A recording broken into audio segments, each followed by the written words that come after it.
Muito bem, bom dia. Vamos lá para continuar o nosso estudo, né? Essa série que eu decidi gravar, que é a história da fraude no mercado financeiro, que eu batizei carinhosamente de vacina, né? Aonde que isso vai ser útil? Vai ser útil porque conhecendo como os espertalhões trabalham, você vai ter mecanismos de não cair, né? Óbvio, não cair no golpe, né? Conhecer como funciona o sistema também é saber que existem pessoas mal intencionadas e com interesse em prejudicar a gente, né? Vamos lá? Hoje nós vamos falar da teoria geral da fraude e os fatores psicológicos que envolvem as fraudes, né? Vamos lá. Como acontece na maioria dos crimes, as fraudes podem ser explicadas pela coexistência de três fatores primários. Óbvio, a existência de golpistas motivados. É o criminoso. 2. A disponibilidade de vítimas adequadas e vulneráveis. A vítima, né? É o tonto, né? E 3. A ausência de regras, de guardas ou controladores fiscais. No caso específico do Brasil, mas acredite, por uma razão ou outra, também para muitos outros países, inclusive, né, que a gente fala primeiro mundo, Europa, Estados Unidos, isso se concretiza, gerando um ambiente propício para as fraudes, principalmente em função dos seguintes fatores e condições concomitantes, né? Então vamos lá. No caso da existência dos golpistas motivados, é a carência de alternativas para determinadas classes sociais, ineficiência de leis, incerteza da pena, incerteza jurídica, sistema financeiro evoluído, existência de inúmeras oportunidades, pouca fiscalização, pouca organização das autoridades em nível nacional, desrespeito às leis encarado como comportamento comum, inclusive em função dos exemplos em nível de governo. Isso te lembra alguma coisa, algum país? Bom, no 2 é a disponibilidade de vítimas adequadas e vulneráveis. Então, como se faz isso? É composto principalmente por pouca informação, divulgação preventivas, necessidade em muitos setores, tipo, por exemplo, capital nas empresas, crédito nas classes baixas. Isso cria um perfil, né, um cenário onde vão criar as vítimas, as pessoas que necessitam de dinheiro, no caso. Ignorância, ingenuidade difusas, ganância como valor cultural difuso, desrespeito às leis encarado como um comportamento comum, inclusive, de novo, né, em função dos exemplos e níveis do governo. Sempre o desrespeito à lei vai estar presente nas das três situações, nos três itens principais.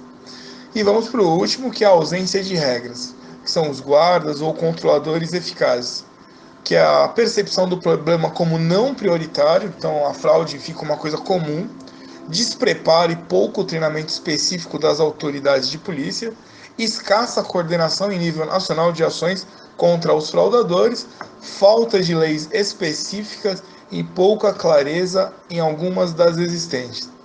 Falta de organismos dedicado à luta contra esses fenômenos. No Brasil, nós temos a CVM, que é a Comissão de Valores Imobiliários, ela quem toma conta do mercado financeiro. Então, ali vai existir um órgão regulatório para o mercado financeiro. É pouco? Imagina a FUNAI, tem que cobrir todo o país, né? E às vezes tem muito pouco agentes, não há um investimento em agentes, em formação de agentes, então não dá para cobrir tudo. O Brasil do tamanho que é, continental. Então no mercado financeiro, imagina que tem vários subníveis, você vai ter ações, letras, empréstimos, o que mais? Criptomoedas, e aí falta ali, e isso abre o campo para os predadores do mercado trabalharem de maneira intensiva e ostensiva, né? Nesse cenário que eu montei. Vamos para as alavancas. O que é alavanca? Um princípio básico e muito frequente na elaboração de uma fraude é desfrutar a ganância das pessoas que sonham em obter muito dinheiro, ou então outra vantagem, sem os correspondentes esforços e riscos. Esta é uma equação que infelizmente não existe. a não ser para os ganhadores de loteria, né? E olha lá.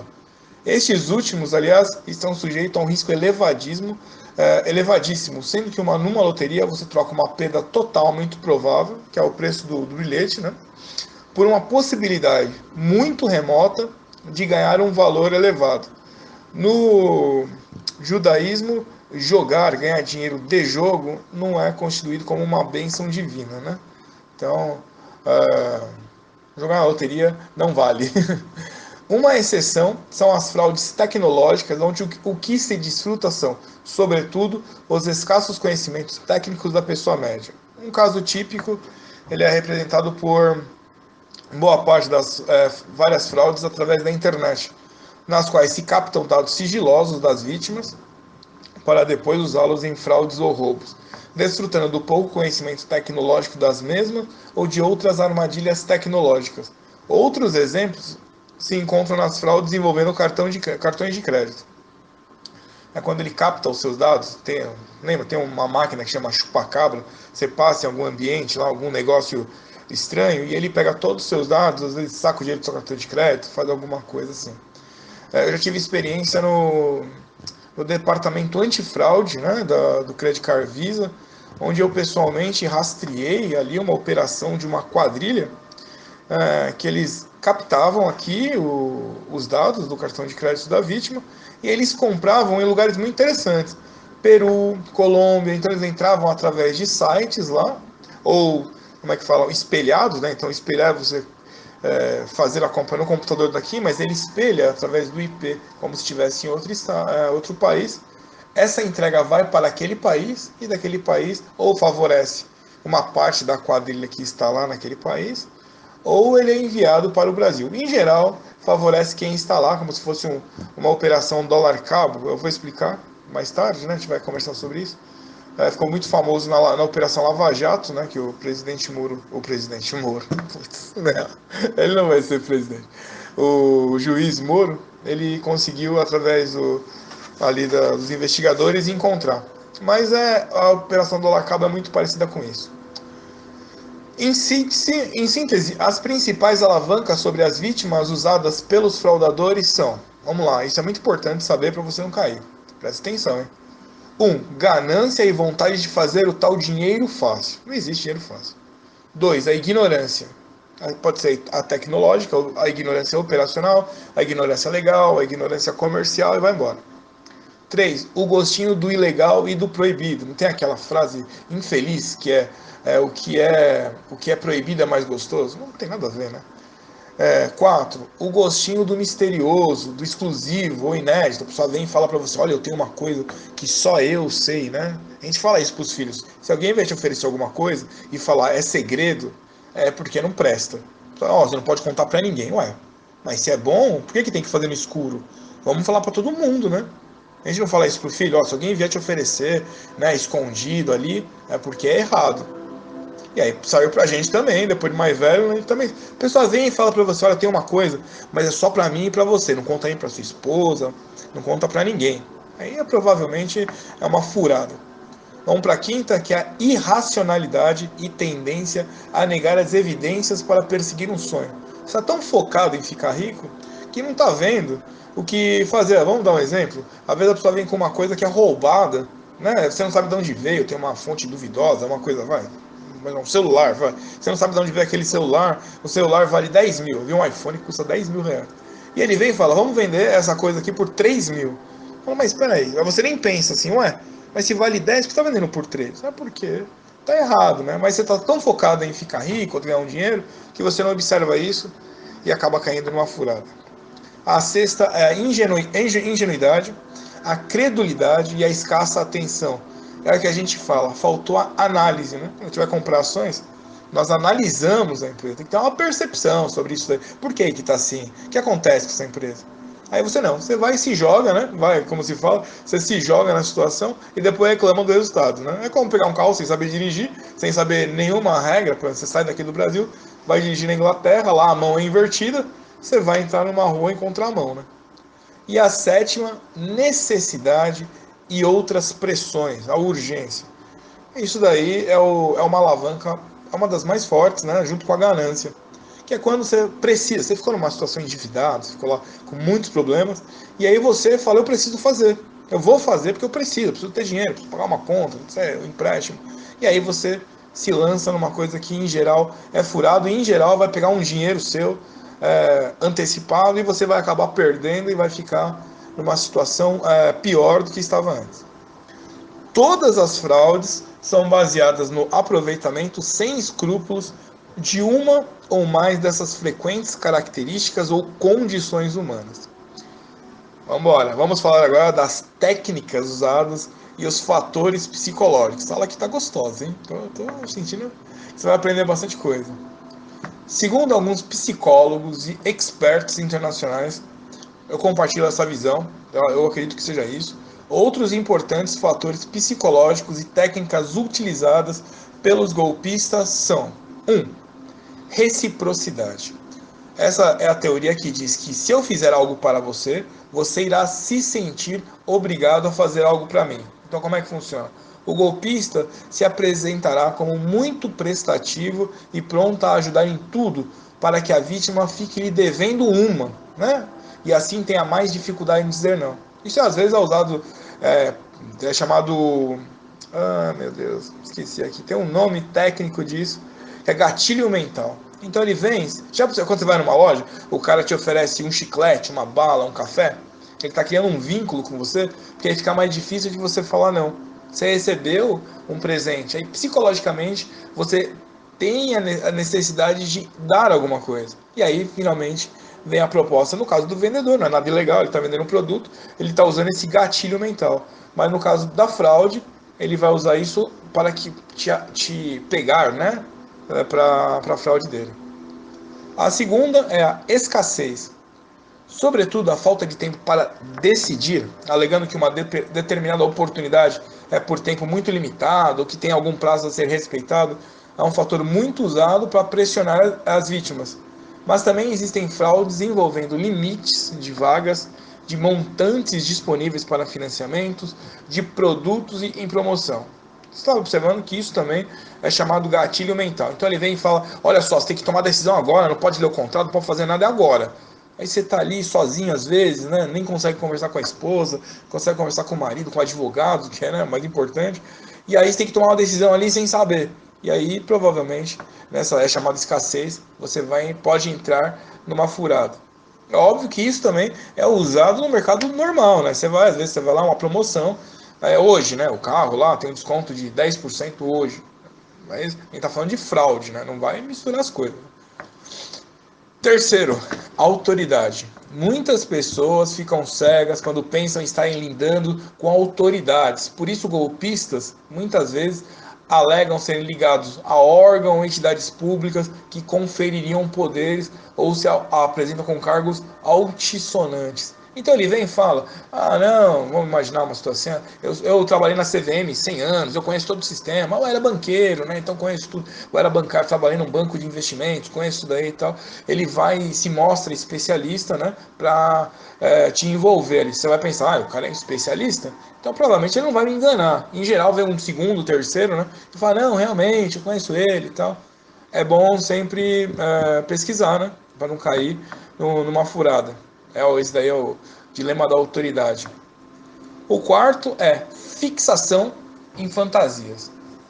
Essa tática, ela visa fazer com que a vítima fique tão fixada em um determinado fantástico prêmio ou benefício que acabe perdendo a capacidade de pensar objetivamente. Por isso, o golpista insistirá em evidenciar e concentrar a atenção sobre supostos grandes benefícios que esperam a vítima. Muito interessante, nesse sentido, é o conceito de miopia em face do desastre, que ele é definido pelo economista Andrew G. Haldane. Né? Ele foi então diretor do Banco da Inglaterra, no estudo sobre a crise internacional de fevereiro de 2009 e mencionado pelo Mailson da Nóbrega. Se quiser, depois eu passo o link, mas você vai conseguir escrever o nome dele, Haldane, né? H-A-L-D-A-N-E, Andrew, que é o economista. Então ele representa a propensão humana a subestimar a probabilidade de eventos adversos, especialmente do tipo ocorrido no passado ou situações distantes. Vamos lá, um exemplo. Ele vem, ele coloca você só. Vamos imaginar aquele golpe da praia, não sei se alguém já ficou sabendo. Você vê um anúncio, aluga-se apartamento. Então, quando você vai lá falar do apartamento, ele não fala do processo de locação, né, da documentação que você tem que ver. Ele fica falando, não, a praia é muito bonita, ou no WhatsApp ele manda as fotos da praia e tal. Mas né, ele não foca, né? E depois ele te manda, não foca no negócio. Ele mostra tudo ao redor. E aí você fica, nossa, que praia bonita. E mostra um super apartamento, mas é o apartamento, em geral, ali vamos botar, a diária é R$ 1.000 naquela região, e ele está alugando por 300, parece um negócio top. Aí, mas você nem pensa que aquilo não tem lógica, porque todo mundo aluga por 1.000 no mesmo prédio. E ele tá alugando por 300, ele, não, mas ele começa a falar da praia, que é muito legal, da menina que, né, das festas e tal, e aí você fica tão envolvido naquilo que você nem vê, nem lembra que já existiram vários golpes daquele, que todo mundo, muita gente caiu, e você acaba caindo. Essa é a fixação em fantasias. Quinto, prova social. Muitos golpistas alegam, sem óbvio, né, sem oferecer provas convincentes, que o que eles estão propondo já foi feito por muitas pessoas ou empresas, criando assim a ideia implícita que a coisa é boa, se tantos assim a fizeram supostamente com sucesso. Então ele fala, não, isso aqui é muito bom, aqui mais de 300 pessoas fizeram, né? Muito legal, todo mundo teve lucro, você vai ter lucro também, né? E vem, olha só, o cara tem uma foto, isso daí eu acho muito engraçado. Ele tem uma foto com uma Lamborghini, tinha uma foto com uma Ferrari, tinha uma foto em Mônaco. Você fala, mas se né, ele é tão rico, eu vejo alguns cursos, né? Muito curso de mercado financeiro, você fala, mas ele é tão bom no mercado financeiro, mas ele foca muito mais em curso, né? Ele não é um operador. Mas por que o curso? E se o mercado financeiro dá tanto dinheiro, por que ele não opera só no mercado? Ele está focando no curso, ninguém pensa nisso, né? Mas aí ele chama, não, eu tenho 10 amigos que entraram, eles ganham R$ 10.000 por dia hoje e tal, não sei o quê. É possível? Eu até vou colocar no grupo, lá no Face, e no Face, né, mais fácil. O day trade é muito discutido. Eu vou botar uma operação financeira do banco fazendo trade de dólar. O banco faz isso, mas ele faz uma fração, né? Faz milhões de dólares, aí ele ganha 0,01, 5 centavos, mas sobre milhões, a quantia sai alta mesmo. Mas ele é um banco, né? Você não tem, né, 100 milhões, 500 milhões para investir. Então você vai ter lá 10 mil, 15 mil, às vezes 5 mil. É claro que na variação vai dar pouco, aí quando dá as taxas, né, taxa da corretora, imposto e tal, você não ganhou nada, você só trabalhou. Mas é a prova social, quando ele mostra as coisas, né, as pessoas, para que você compre. Vamos lá, a sexta, semelhança e simpatia. Alguns golpistas tentam saber mais sobre as próprias vítimas antes do primeiro encontro, para ter uma chance de criar um sentimento ou clima de amizade ou semelhança. O objetivo é de transformar a relação de formal para entre amigos, pois é mais difícil recusar a proposta de um amigo. Então ele vai lá, ele observa você, o golpista, né, profissional, ele vai observar você, vai te estudar. E a rede social hoje dá todo o mecanismo, né? Você é daqueles que põe a foto onde você vai, onde você come, o que você gosta, você põe tudo lá, né? Aí a pessoa vai lá e olha. Isso daí tem um curso, né, muito interessante, de protocolo de segurança digital. Então, a sua vida não pode ser aberta dessa forma, né? Esse é um momento que a gente está vivendo que, né, não tem nada a ver. Mas aí você posta tudo lá, né? A pessoa vai lá e vê, ele gosta disso, ele vai ali, ele é de tal clube, ele é amigo de tal pessoa, então ele cria o seu perfil e ele vai conversar. Quando ele vem conversar com tanta coisa que ele conhece, ele parece que é um amigo seu. Aí você o quê? Abaixa a guarda, ele vem como o cavalo, lembra do cavalo de Troia? Aí ele adentra o território e invade a sua vida inteira e acaba te oferecendo uma coisa que depois quando você vai acordar, que também é um gatilho, né, um gatilho mental, você fala, nossa, mas como é que eu fiz essa burrada, né? Aí já é tarde. Vamos lá. É o sétimo. Terceirização de credibilidade. Outra técnica muito utilizada consiste em convencer primeiro alguma pessoa com credibilidade, frequentemente um profissional respeitado, eventualmente mentindo e sempre sem aplicar o golpe nele, mas tentando fazer com que ele acredite que se trate de uma coisa boa. Aí o terceiro virará garoto propaganda dos golpistas e as vítimas acreditarão mais facilmente nas conversas destes por serem apresentados e referenciados por aquela pessoa confiável. Então como é que ele faz? Aí você não vai ser a vítima, você vai ser a escada para o terceiro ser o tonto, né? Então ele vem, ele faz uma amizade com você, né? Ele mostra tudo, mas ele não te vende o produto. Ele não está interessado em vender. Ele quer se aproximar dos seus amigos. Olha que interessante isso. Então ele vai lá, conversa com você, mas o foco é o seu amigo. E aí você vai apresenta a ele, né, o golpista, para os amigos. Não, esse cara é muito legal, parece que ele faz isso, e tá dando lucro para todo mundo, né? Tá ganhando 10 mil por dia. Claro que maravilha, 300 mil por mês. Aí todo mundo fala, mas quem apresentou foi o meu amigo, né? Você foi lá apresentar, ele fala, mas quem apresentou foi ali o Pablo, foi o Zé e tal, então deve ser bom, veio tal. Aí quando dá errado, a pessoa nem vai reclamar com o fraudador, ele vai reclamar com você, né? Fala, pô, mas você me apresentou aquele cara, olha que prejuízo que ele me deu. Aí você fica, cara, até envolvido numa situação que não tem nada a ver. Oitava e última. Autenticação por associação. Você anotou tudo isso daí? Depois você lê de novo, vê tudo de novo aqui, que essa aula ficou muito completa. Consiste em fazer algo parecer autêntico, mesmo não sendo, através da associação ou apresentação conjunta com outros elementos confiáveis ou comprovadamente autênticos. Isso vale, por exemplo, para um documento falso, que quando apresentado em conjunto com outros documentos verdadeiros e confiáveis, pode acabar sendo aceito como também autêntico. Ou um testemunho, ou uma informação falsa, e quando misturada e apresentada em associação a outras informações verdadeiras, confiáveis e confirmadas, podem vir a adquirir status de verdadeira. Os contra-espiões de todas as épocas sempre misturaram várias informações verdadeiras com algumas falsas, para que as últimas fossem aceitas e assim atingissem seus objetivos. Aqui é fácil. Ele vai lá, ele conta um monte de verdade e põe uma mentira no meio. Aí você vem, olha, isso aqui é verdade, isso é verdade, isso é verdade, isso é verdade. Essa eu tenho dúvida se é verdade ou não. Mas como ele contou 5 verdades, não pode ser mentira. E às vezes a mentira é exatamente o golpe. Então, principalmente quando fala em dinheiro, né? Tem que lembrar que dinheiro representa o tempo trabalhado, é o seu tempo, que tá ali, é uma energia que você colocou para conquistar aquele dinheiro. Aí você vai ali e não analisa direitinho. Aí você acaba tomando prejuízo. Vamos para a próxima. Uma outra estratégia psicológica recorrentemente desfrutada nas fraudes é o envolvimento da vítima por etapas sucessivas, cada uma comportando um modesto investimento. Então, em tempo, ações, contatos, viagens, dinheiro, imagem, referências, comprometimentos, aí vai, por parte da vítima. Isso porque quem já investiu alguma coisa sempre estará mais disposto a continuar no jogo para não perder o que já investiu, mesmo se e quando aparecerem no caminho situações duvidosas, maiores investimentos a fazer, novas exigências ou novos obstáculos a superar. Portanto, os golpistas mais habilidosos nunca pedirão dinheiro no início. Eles vão apresentar boas oportunidades, facilidades, vislumbrarão grandes benefícios e farão com que você invista tempo e dinheiro no negócio. Por exemplo, pedindo que você os visite no exterior.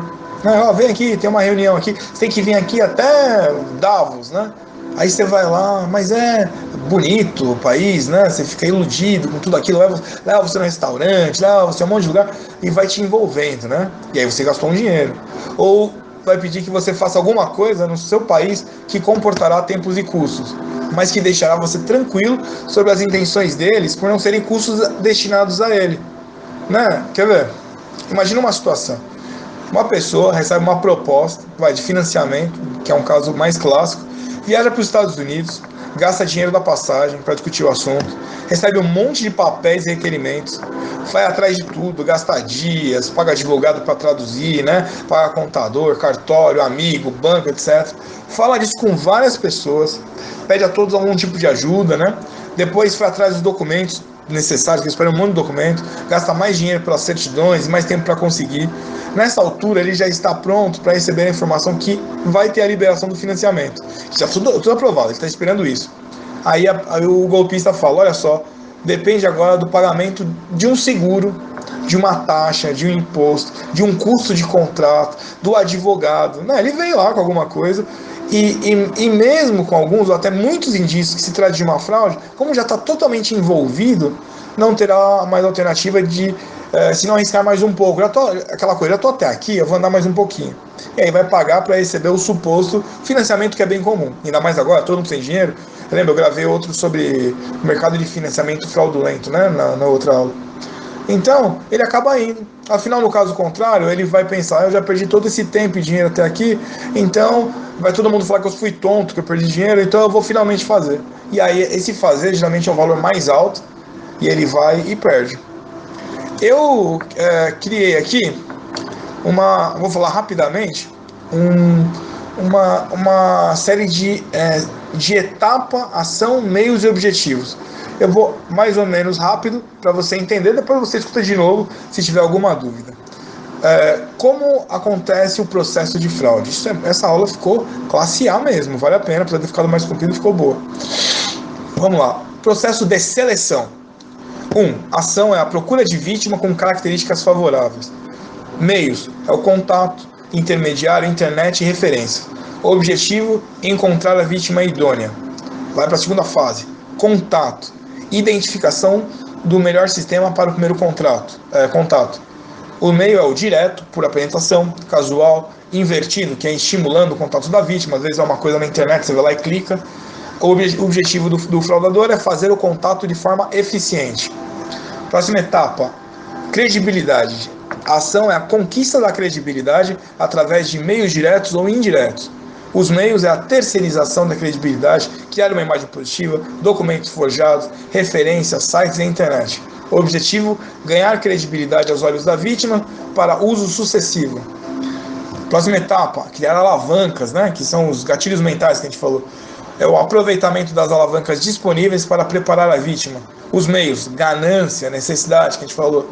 Objetivo, deixar a vítima no ponto, pronta a receber favoravelmente a proposta. Aí vem a primeira proposta, que é a apresentação da primeira proposta. É feito diretamente ou por intermédio de parceiros em boa fé, às vezes ele nem sabe, ou cúmplices, O objetivo é envolver a vítima com uma proposta vantajosa. Qual a técnica? Exploração de técnicas para conseguir a aceitação. Aí ele vem, quais as técnicas? Falta de tempo, autoridade, prova social, fixação em fantasia, autenticação por associação. Qual o objetivo? Pressionar e empolgar para conseguir a aceitação no menor tempo possível e assim criar primeiro prejuízo à vítima. Vamos para as alavancas das técnicas. Aproveitamento de alavancas para preparar a vítima à segunda proposta. Como é feito isso? Criando uma necessidade, uma tendência a negar evidência por esperança, novamente a ganância.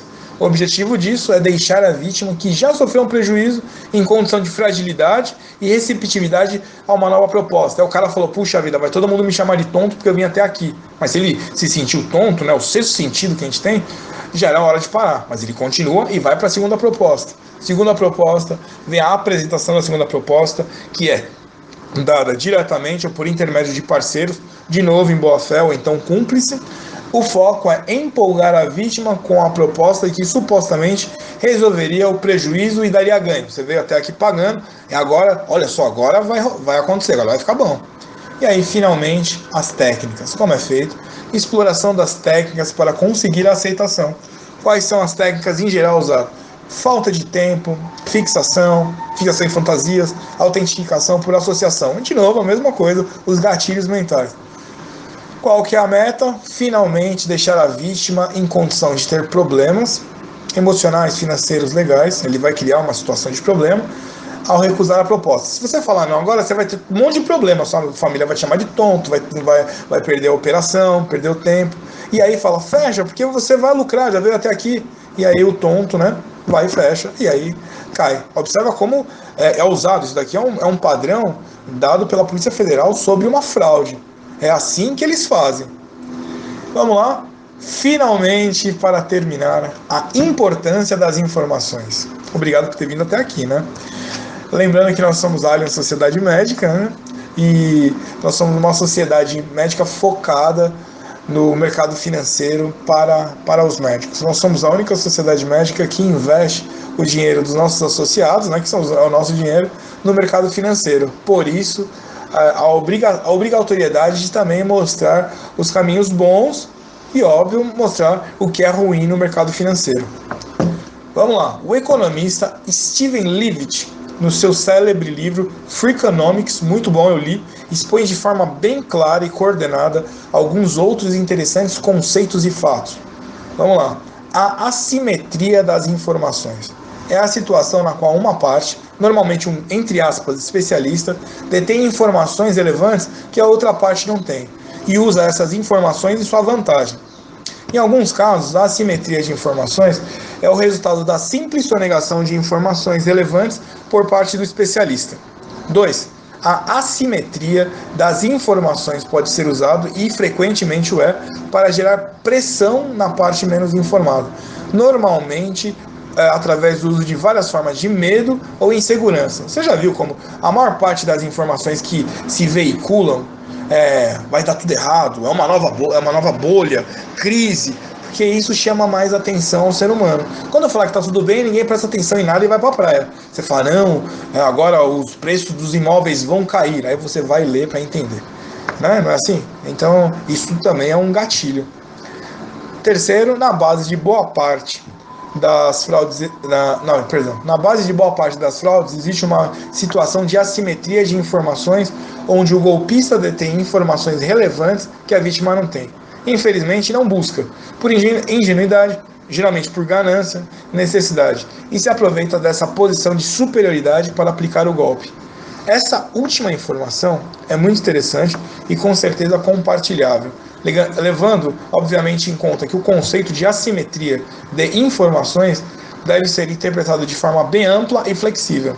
É um fato indiscutível que quem está melhor informado mantém uma vantagem estratégica considerável sobre seus adversários. Aí o general Sun Tzu, na China, 2.500 anos atrás, sabia disso e por isso recomendava o uso extensivo de espiões para coletar sistematicamente maiores e melhores informações sobre o inimigo antes de enfrentá-lo. Todos os grandes estrategistas depois dele também aplicaram esse conceito. Vamos lá: Júlio César, Saladino, muçulmano, Maquiavel, italiano, Napoleão, todos eles desenvolveram seus sistemas para conseguir estar sempre um passo à frente dos adversários no que dizia respeito às informações possuídas. No caso dos golpistas não é diferente. Os bons golpistas sempre procuram saber tudo o possível sobre suas vítimas, de preferência sem que estas percebam. Novamente, aquela figura da rede social. Não que eu seja contra a rede social, talvez não, certamente eu sou contra essa exposição gratuita de tudo que você faz. A pessoa vai saber tudo sobre você e vai vir uma vítima, né? Também costumam ser bem informados nos assuntos que irão enfrentar conversando com as vítimas, de maneira a manter permanentemente uma superioridade estratégica que lhe facilite alcançar seus objetivos. Qual é uma das melhores armas que as potenciais vítimas têm para se defender dessa estratégia? Primeiro, ouvindo esse podcast. Segundo, obviamente, fazer o mesmo, ou seja, se informar e verificar tudo que for proposto e conversado em encontros com pessoas desconhecidas, aprofundar os assuntos, verificar as referências e não acreditar em qualquer pessoa. Afirmação ou proposta somente porque parece verdadeira. Tente sempre eliminar a assimetria das informações a favor dos golpistas e enfrentar qualquer situação numa condição de, no mínimo, paridade das informações. Resumindo, é verificar tudo que o cara fala. Ele falou, isso é verde, você está vendo que é vermelho? Fala, não, isso é vermelho. Eu falava, não, isso é verde. Ah, meu amigo, eu vou perguntar para mais um. Aí chama a sua mãe, né? Não é dúvida? Ô mãe, isso é vermelho ou é verde? Ah, isso, filho, isso é verde, só seu tonto. Aí assim, então, vai embora que ele está te enganando. A disponibilização gratuita de suas matérias para que esse podcast aconteça nasceu de uma fraude que eu vi em andamento na semana passada. Aí eu decidi gravar, porque ficou tão claro para mim, mas né, eu estudo isso, então a gente trabalha de maneira ética, né? Então foi por isso que nasceu essa vontade de gravar. Agradeço você a ter ficado até aqui, foi uma aula mais comprida, mas acredito que vai favorecer a sua vida em qualquer uma negociação. Isso daqui serve para negócio, serve para relacionamentos amorosos, serve para relacionamento de amigos, verificar se tudo que a pessoa fala vale a pena. Agradeço, até a próxima aula nessa série. Até logo.